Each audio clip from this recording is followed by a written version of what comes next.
Tell us about the mural you were commissioned to paint at the National Museum of Women in the Arts. Last year, during the pandemic, after months of, isolation, one of my best friends hit me up. Her daughter is my goddaughter. Love her. Little, like, amazing lightning and a little yogi at 9 years old, like that. And her mom calls me and she goes, babe, we got to board up the museum and, I want to put one of your pieces up there. Would you be willing to do it? And I was like, dude, fuck. Okay, yeah, actually, I'll do it for you. What can I do? What should we do? And she said, it's all up to you. And I said, then I want to do Octavia Butler quotes. And we went through them and we picked some Octavia Butler quotes. And I just did the words and some little stencils and stuff on the side of the two doors. And while out there, she walks up to me and goes, I need you to do one more. Come around, and shows me the front of the Women's Museum. And I said, I know what to put there. I got it. I'm going to do it real quick. I just need like 2 hours. So I put the woman with the headdress on. And it said, in order for a phoenix to rise, we must first burn. And that's the truth. Like, we literally left one old world last year, 1,000-year link, and it was great, but it's over. And some things now must be put to ash and sense to be able to rise to true potential. And a lot of that is people's fears and their hurt and their pain. And that was just one of my favorite pieces last year. And I started crying because when I think of the people that I love, they're the ones who will actually get me out to go do this, to make these things and to create these pieces. Don't fall. And Milani, her name is Milani Douglas. I think that's who I would like you guys to work as my next Passionista. It's out there. She's just an amazing spirit. And her energy, we have been friends since we were in our 20s. When a great woman calls you, you get on the phone and you go to. And that's one of the greatest women that I know. And to be able to put that up at the Women's Museum for all of the women walking by, and then to see those who are Indigenous people, Black, Indigenous, Aboriginal Americans, who don't even know that they are, and go, we got a little Cherokee in us, or we got a little Choctaw in our family too. And it's like, dude, we are. And I love y'all for that.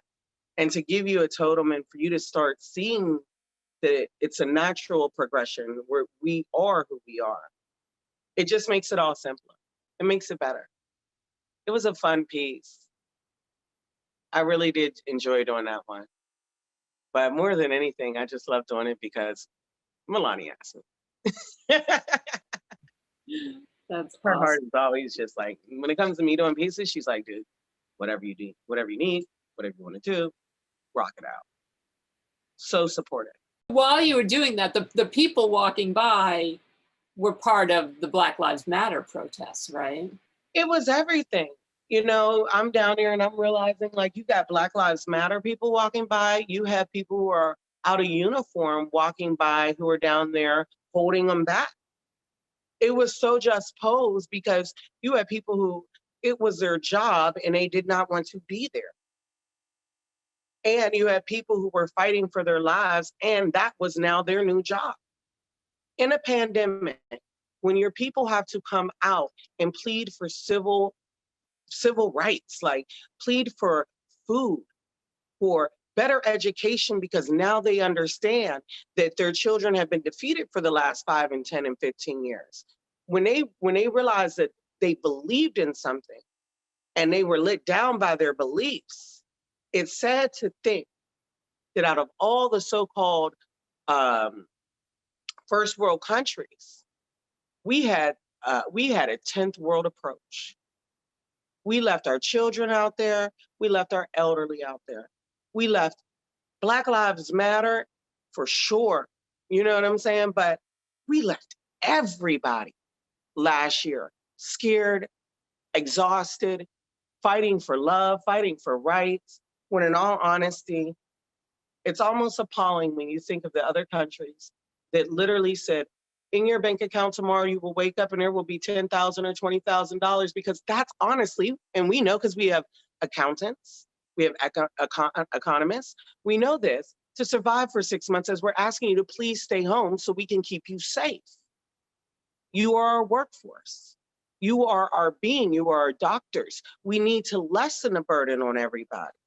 Last year, it was the perfect piece to put in front of everyone. Given a chance though, I would probably now put a mirror there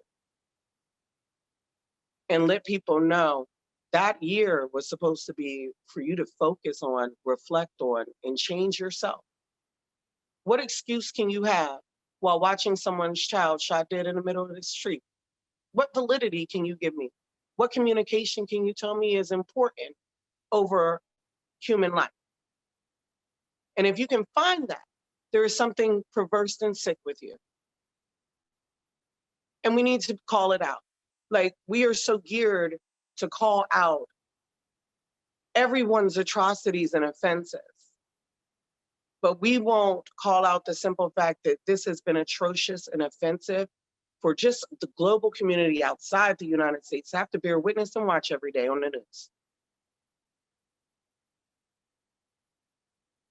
It's interesting how many people I think lost focus of how much of an opportunity this was.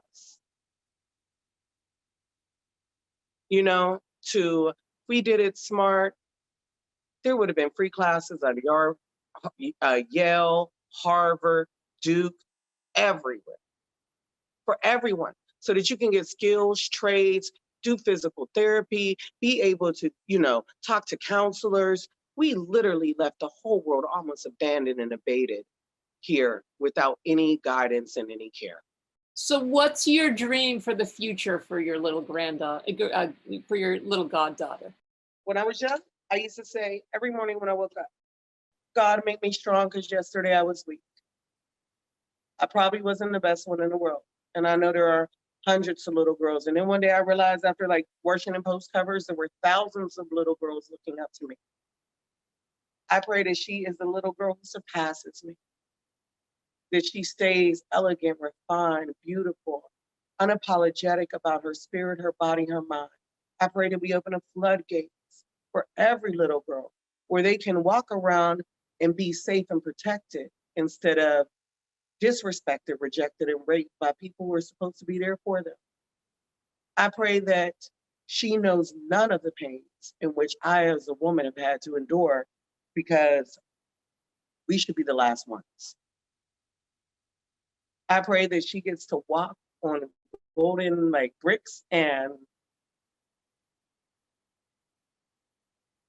never, ever knows anything but joy. For her, and I've told her that before, and my other goddaughter who's coming to visit me this week, and these were little girls who got dropped off at my stands by their parents. And some of them, their dads would just go, this is what a real Black woman looks like and an entrepreneur. And they started their businesses. My other little goddaughter, now she's in her 20s, 24, right? When I moved, she came in and all my clients are in there and they're like, oh, we want to buy a van. Da, da, da. And she looked at me and she said, no, I'm buying a van.